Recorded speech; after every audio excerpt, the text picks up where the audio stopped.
Remove the rear boot floor.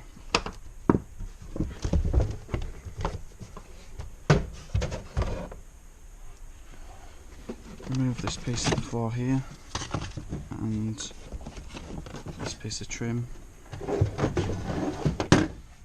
Then remove the 10mm securing pin here.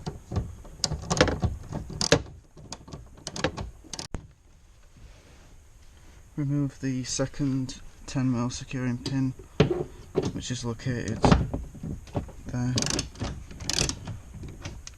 Now, prior to removing the tail light, there's a connector which is hidden out of sight, but I've pulled it out so you can see it.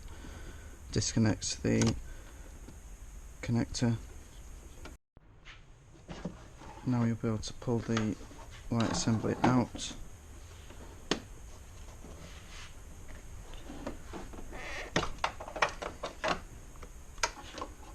If there's a rear fog fitted to the vehicle, you'll notice there'll be two wires going down to the rear fog. The cable is pinched behind this plastic moulding here.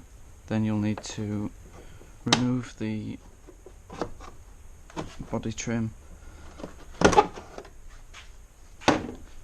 and remove the 3 Torx screws holding the plastic in position. Remove the screws without actually removing the plastic moulding. You should be able to pull the wire up and through this gap here and either pull the whole wiring through or disconnect this second connector here.